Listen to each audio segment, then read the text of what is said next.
Dan Carson had to admit that his curiosity was piqued. Ben Stevens had asked to meet him at Megan's cafe. He hadn't seen Ben in years, though they had once been good friends. Dan was sipping a beer when Ben walked into the bar. They shook hands, after which Ben asked the bartender for a draft beer. Dan waited patiently for Ben to return and take a seat. "I know you're probably wondering why I asked you to meet me tonight. I wish I had better news, but what is," Ben began.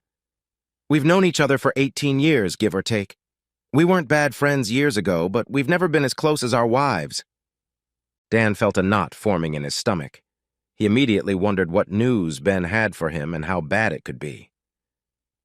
"You can't start with a comment like that and then change the subject," Dan stated. "Do you have bad news about Angie or Dana or both of them? Did you have an accident or something?" "I guess you could call it an accident. I don't know if you remember my army buddy, Glenn Thomas, but he called me 2 days ago with some bad news. His daughter, Julie, works on a cruise ship. She's a bartender on the Sea Princess, the same ship our wives are on. Like I said, Glenn and I were in the army together and became best friends. We always had each other's backs." "How does any of this concern me?" demanded Dan. "Does Angie have a problem or is she hurt?" "I'm dealing with it. It's damn hard for me, but I think you should know. Our wives seem to be on some kind of sexual journey," Ben said, wiping a lone tear from his cheek. "What the hell are you talking about? Our wives wouldn't cheat on us, especially with their other girlfriends going on the same cruise. They'd never be able to keep it a secret." "They don't have to, Dan. All 5 of them will have brains on this fucking ship," Ben replied. "They each have their own room and a male friend lives with them." "What makes you so damn sure of that?" asked Dan. "Maybe Julie saw something she misinterpreted. I don't think she even knows Angie. I bet when the facts come out, you'll feel really stupid about these accusations." Julie recognized Dana the same night they set sail. She and the other 4 were at the bar where Julie worked. Dana didn't recognize her, but Julie obviously did, Ben added. All 5 of them had been drinking a lot and were having a pretty rambunctious conversation. The gist of it was that they were going to bed the 5 lucky bastards Michelle had picked up for them. "You know they were in the same sorority in college?" Ben continued. "It seems they made a pact then that they would get together in 25 years to have a week of casual sex with men who weren't their husbands or boyfriends." The women had been drinking and talking at the bar for almost an hour when 5 men approached them. They took their drinks to a table too far away for Julie to hear their conversation, said Ben. She could see them just fine, though, and they were making out with the guys like high school girls at prom. "I'm sure you mean well, Ben. You traveled quite a distance today to tell me this, but I still have some doubts. Your friend's niece doesn't know Angie. Maybe she wasn't part of that group," Dan reasoned. "I'm not going to break up a 20-year marriage because your friend's daughter saw your wife and thought one of the women with her was Angie. That's too much of a stretch. I trust Angie unconditionally." "I realize that," Ben agreed. "Hell, Julie saw Dana a few times when she was younger, but I still couldn't bring myself to believe what Glenn told me about what she saw and heard. Julie was 13 the last time she saw Dana. Since then, Julie had changed her hair color and grown up. She was sure Dana didn't recognize her. You know how bartenders and wait staff become almost invisible to most of us as we go about our days. When I told Glenn that I thought Julie was mistaken, he replied that he thought so and showed me a dozen pictures that Julie had surreptitiously taken on her phone. They definitely had Angie and Dana and the other 3 fucking sluts in them," Ben practically growled. "You have the pictures?" Dan asked. "Even so, sitting at a bar with friends on a cruise ship doesn't prove infidelity. There could be another explanation." "I thought so too until Glenn sent me the pictures. They were so horrible that I had a sleepless night," Ben admitted. "Since I couldn't sleep, I had a lot of time to reflect on it. I thought about Rob Hansen, Josie's husband. You know he's from the old Capitol and no small amount of it. I remembered that Dana once told me that he made Josie sign a prenup. It occurred to me that a wealthy man who might have an unfaithful wife might have the inclination and ability to investigate the situation. I called him first thing the next morning. To say he was interested is an understatement." "He agreed to look into it?" asked Dan. "I wonder if he'll be able to find out anything since they're at sea. He can't invite a detective aboard. It's a 5-day cruise to nowhere. He doesn't have a single port of call. Angie told me that these 5 women just wanted to spend time together like old times. She never said anything about them all having fun like they did when they were students. Like I said, he has money, and a lot of it. He knows a guy who can do the impossible for a substantial fee, Ben revealed. His assistant found out there was a vacationing private investigator on the ship. They negotiated a fee, and by noon, the detective was on the job. Judging by your glum attitude, I'll bet the private investigator got information on Josie, Dan suggested. Since those 5 are together so often, they must have some evidence against them. That's exactly what it was.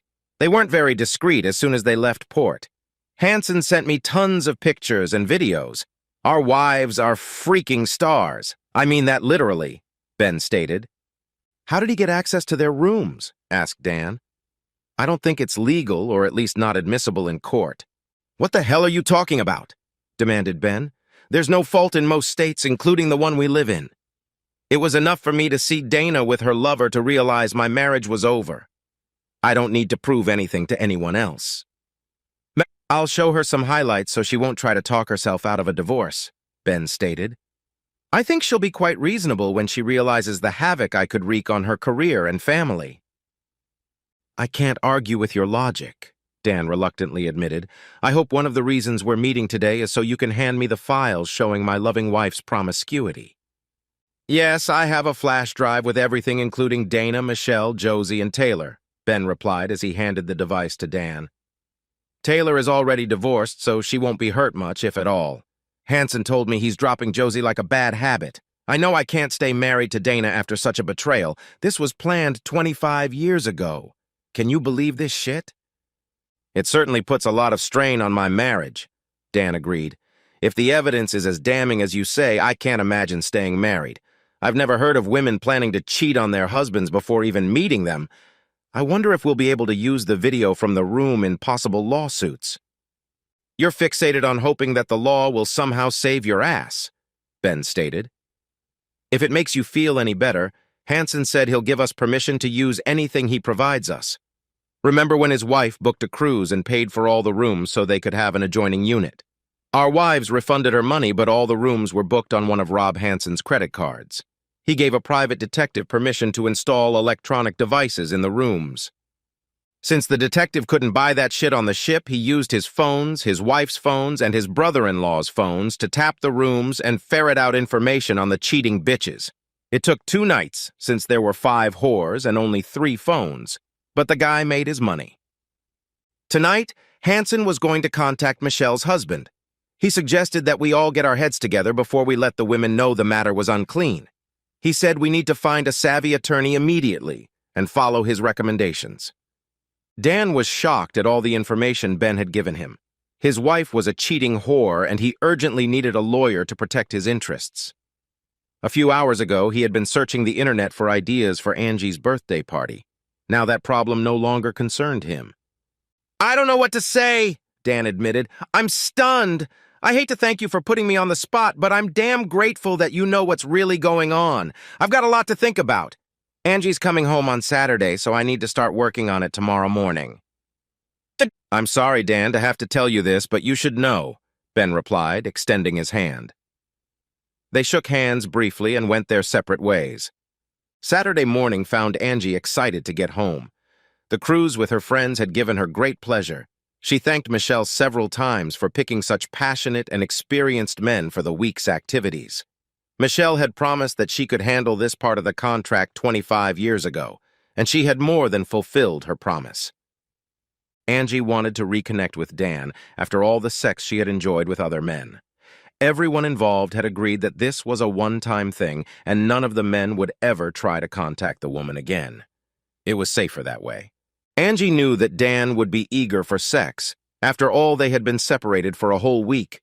He was a good man and a patient lover, but he lacked the stamina and enthusiasm of the slightly younger men who had spent the week with her and her friends. She looked forward to slow, gentle lovemaking with her husband. She made every effort to put the others behind her and concentrate on pleasing her husband. He deserved to be rewarded. Angie texted Dan that she'd be home by noon and was surprised that Dan wasn't there to greet her upon her return. As she dragged her luggage from the garage into the house, she realized something was wrong. Was it her conscience, or was something really wrong? Angie decided not to dwell on it and carried her suitcases up the stairs to her bedroom. She was torn between taking a relaxing hot shower and unpacking her suitcases. She hated this part of traveling, but still decided not to procrastinate and put away her nice clothes and turned in what needed to be washed to the laundry room. Angie took a long, relaxing shower and was a little stunned that Dan wasn't home yet. It was unusual for him. They had agreed not to call each other while she was on the cruise except in emergencies. That wasn't unusual for them. Talking on the phone never appealed to either of them, so they usually waited until they were reunited to share any news. As the day went on, Angie grew more and more concerned. She tried to call Dan several times, but her calls always went to voicemail. Toward evening, Angie called her daughter, Monica, who was a freshman in college. "Hi, Mom," Monica greeted her emotionlessly. "Hi, honey," Angie replied cheerfully. "I'm back from my cruise and thought I'd see how you were doing. I've missed you every day." "Have you talked to Daddy yet?" Monica replied immediately. Discouraged by her daughter's terse response, Angela admitted that she hadn't. "He's not answering his cell phone and he's not home, so I haven't seen him yet. Do you have any idea where he might be?" "I really don't know, Mom. I think you should talk to him before we talk," Monica stated emphatically and disconnected the call. Angie tried several times to call Monica back, but her calls went straight to voicemail. Angie's concerns about the cruise began to creep into her thoughts. Dan had no way of knowing the events of the past week. All 5 women were sworn to secrecy until the day they died. It was almost 6 when Angie heard the garage door open. She was sitting at the kitchen table facing the garage door when Dan entered the house. Not knowing exactly what was going on, Angie decided to act normal. That meant letting Dan know that it pissed her off that he hadn't been home when she returned from vacation and that he hadn't returned her calls or texted her. "Why didn't you return my calls or at least my texts?" demanded Angie before Dan could sit down. "I was worried about you. You've never blown me off like this before, and I want an explanation." "The short answer is this. You're a goddamn cheating whore, unworthy of any effort I might have made on your behalf. I'm sure you'll get the long answer out of me before this is over." Angie made no attempt to hide her shock and horror at Dan's statement. "How can you call me, your wife of over 20 years, a whore? An apology is needed, and I mean right now." "I agree, although it won't help," Dan replied. "I can't wait to hear it, so try to make it sound believable." "I meant you owe me an apology, asshole," Angie growled. "I thought we were going to go upstairs and satisfy our restrained desires, but now that's not going to happen." "That's good to know," Dan snapped back. "I won't have to risk STDs. Angie had tried to pretend she hadn't understood Dan's remark about being a slut, but now realized that he was guessing what was going on during the cruise. She decided to act differently. "Why are you being so rude, honey? We've been separated for a whole week, and I thought you'd be happy to see me. Why all the rude insults?" "What you call insults, I call facts. You don't have to pretend anymore, Angie. The cat's out of the bag, or maybe I should say you're up for grabs," Dan replied sarcastically. "You spent the entire cruise being had in all directions. Wait a minute, I was wrong. You're as much of a jerk as anyone I've ever met." "You think I had sex with some man while I was on the cruise? Is that what this is about?" Angie asked, eager to take the high ground. "You can ask any of the girls. They'll tell you that I was completely faithful. I've never flirted with men, although there have been quite a few who have shown interest. I take my vows seriously." "I don't doubt it," Dan replied with a grim smile. "You made a vow to your friends that you'd get your brains blown out this year, and you've kept it. I can't tell you how proud I am of that. I only wish you had taken our marriage vows as seriously." "Dan, someone is giving you bad information. They must be trying to break us up. They have some unknown agenda," Angie reasoned. "Angie, I have always been faithful to you. I made this marriage for the long haul, but you were making plans to cheat on me or whoever could be your husband before we even met. That's not the worst of it. You kept your vows. I don't need to tell you that those 2 vows are extremely contradictory." Who told you about that stupid pact? It was made one night when we drank too much freshman year. Neither of us took it seriously. I would never cheat on you, Angie insisted. I gotta hand it to you. You came up with some impressive bullshit in an attempt to avoid the truth. You won't gaslight me again, Angie. I've lived in an alternate reality for the entire 20 years we've been married, but now I live in the real world, Dan stated. Your version of how the world works was less painful, at least until I learned the truth. I won't knowingly live a lie, and I won't live with a liar. I got home a little late because I was doing the paperwork for the apartment on Jackson Street.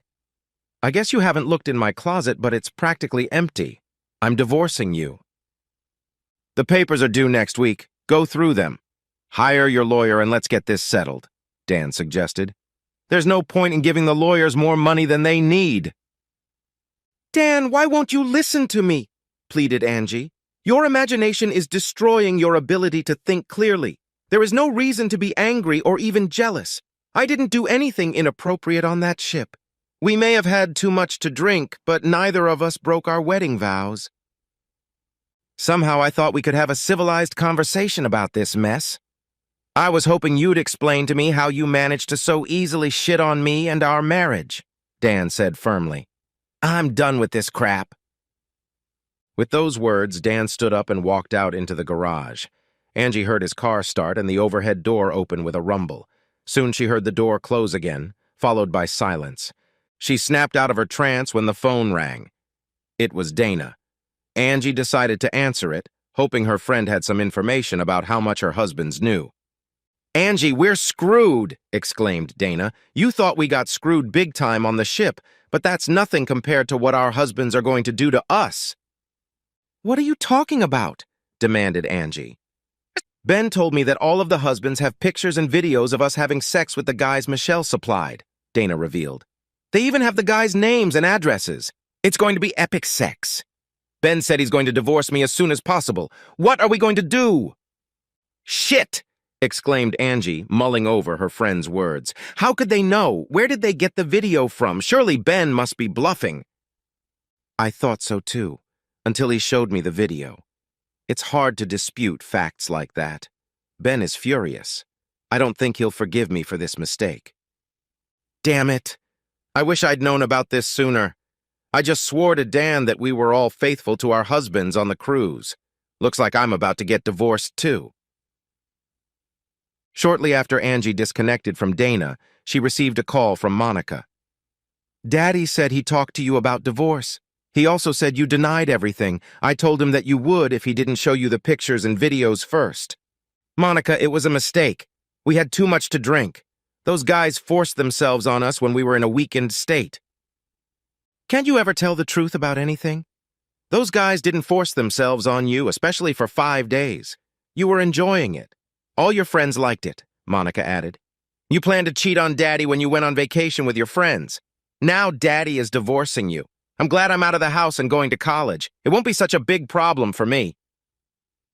Dad told you about the videos and pictures? Asked Angie meekly. I insisted that he send me some of the more offensive videos, or I wouldn't have believed what he told me. I never knew you liked being spanked, Mom. Did you see that? Angie gasped. Your father shouldn't have let you watch that video. I really didn't like being spanked. I told the guy to stop. Well, in your lover's defense, your words sounded kind of slurred, like you had balloons in your mouth or something, Monica replied. Oh no, I'm going to sue whoever made those videos, Angie promised. It's an invasion of privacy. They had no right to put any electronic device in my room. It wasn't supposed to be seen by anyone. Good luck with that, Mom. Cynics might suggest that married women shouldn't be doing this sort of thing, at least not with men who aren't their husbands, Monica observed. That would avoid awkwardness, don't you think? I'm not going to discuss the subject with you again, Angie declared. I have to find out what my friends know and see if we can prevent these videos from leaking all over the internet. Over the next few hours, Angie learned how the videos were made and who authorized the placement of recording devices in the cabins. The 4 friends accused Josie of not recognizing Julie, whom she hadn't seen since she was a teenager. Angie literally begged Dan to forgive her. She felt that he should consider that she had been a faithful, loving wife for 20 years before she had stumbled only once. There was no way Dan could accept the planned disrespect. Angie didn't have sex with these men because she was drunk or high. It had been planned in advance, and she had willingly and eagerly participated. He apologized to Angie's elderly parents for simply not being able to trust Angie. Without trust, they had nothing to build a relationship on. Monica rarely came home from college, and when she did, she was very cool to her mother. In a fit of desperation, Angie decided to seek help. She realized that her behavior was self-destructive and completely inappropriate. "I'm glad to hear that you got counseling, Angie. What you did was completely wrong. You need to figure out what triggered your behavior and learn to control it," Dan told her.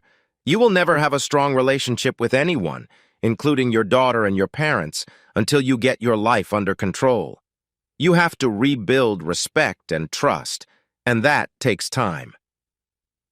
3 weeks before the divorce was to become official, Angie was in a car accident.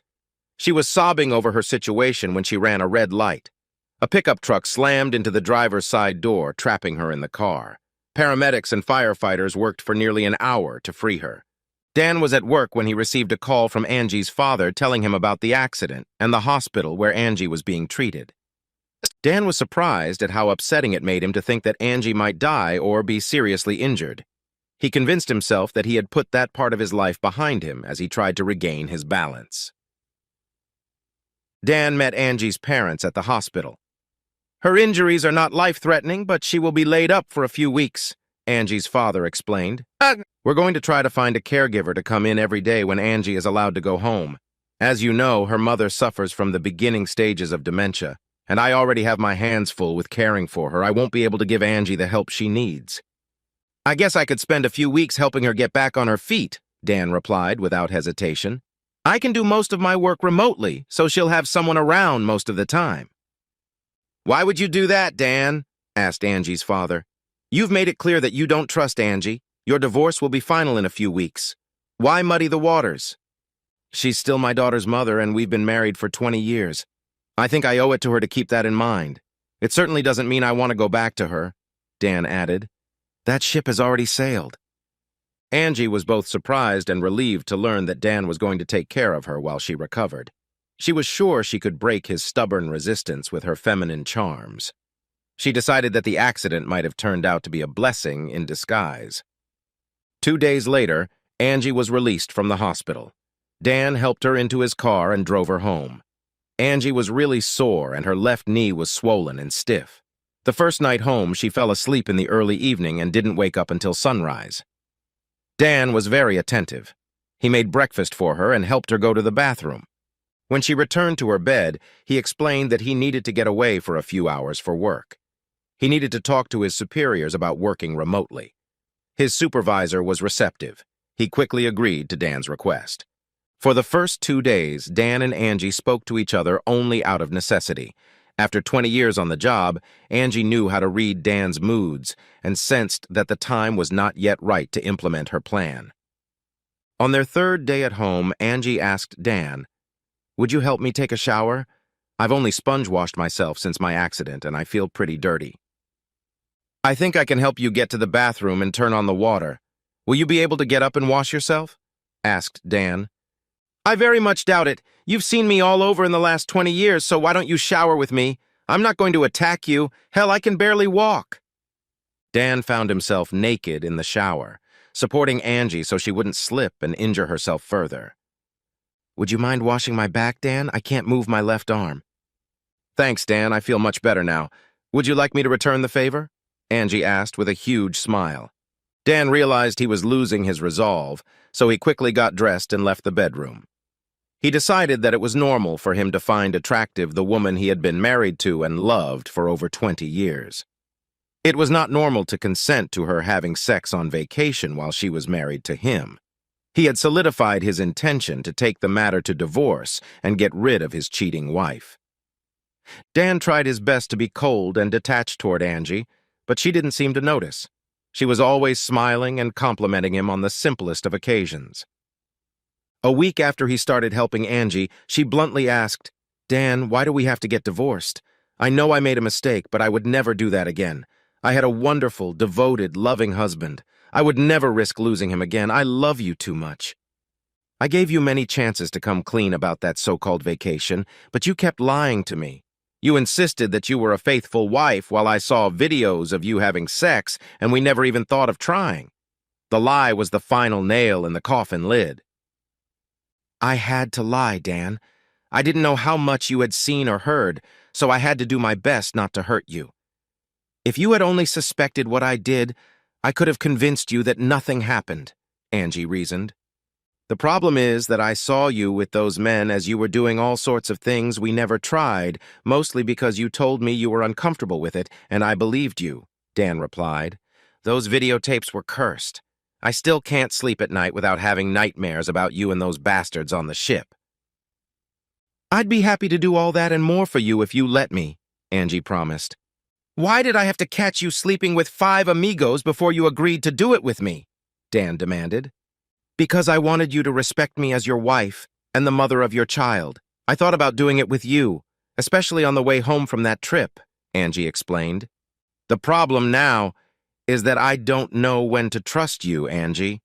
You've shown me that you're a liar, a slut, and a pretty bad driver. Dan was quite pleased with the way he had handled the situation, but he had grossly underestimated Angie's determination. One evening, while they were watching TV, Angie convinced him that it was okay for her to have some wine since she had significantly reduced her medication. Dan relented and brought her a small glass of wine and whiskey for herself. During the commercial, Angie rose to her feet and waddled out into the other room. Dan realized that Angie wouldn't need him for long. She returned with a bottle of whiskey and poured a generous portion into his glass. Dan decided not to protest and sipped the whiskey, enjoying the action movie. Angie insisted on a romantic movie, and Dan began to doze off. Angie knew he couldn't stay awake to heartwarming romances. Even if we get divorced, I want to do this for you every night until you go back to your apartment, Angie told him. I'm trying to repay you for taking such good care of me, especially after I disappointed you so much. Ben helped Angie onto the bed and went to the guest room. He found it hard to sleep as he thought about Angie and all that she had meant to him over the years. Would he be better off without her? He began to wonder. Angie met with her counselor every 2 weeks. She missed one session due to an accident, but insisted on attending the next one. She wanted Dan to know how serious she was about becoming a more stable and honest person. I have great news, Dr. Beckwith, Angie began. Dan has been taking care of me since my accident. I think he's starting to soften his attitude toward me. That's great news, praised the doctor. Do you feel that you realize how much you have hurt your husband with your infidelity? Will you be able to avoid similar situations in the future? I'll be sure of it, at least until I gain Dan's complete trust again, Angie declared.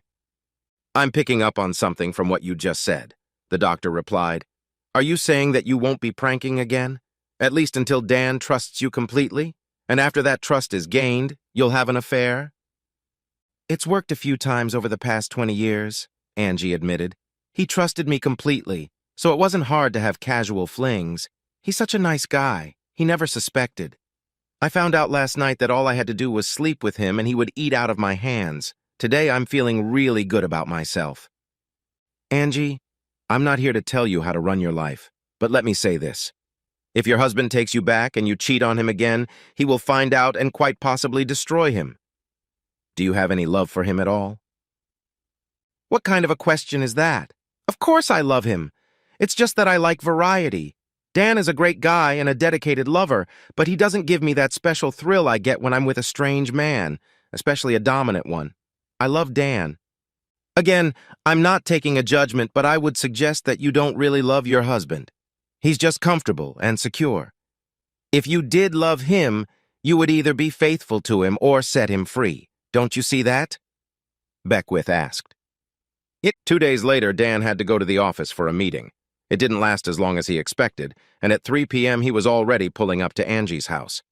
He noticed a Lexus parked outside and wondered briefly who it belonged to. Angie was lying in her bedroom, and a tall, muscular young man was pressing her into the mattress. Angie didn't look, but she heard the bedroom door slowly open.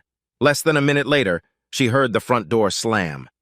Tears ran down her cheeks. She knew Dan had come home and seen her. He always slammed the front door when he was angry. She had proved her love and set Dan free. This made her very sad. As the little mortar washed over her, all she could think about was that there was definitely something wrong with her, and how delighted Dr. Beckwith would be to hear of her ecstasy under these circumstances.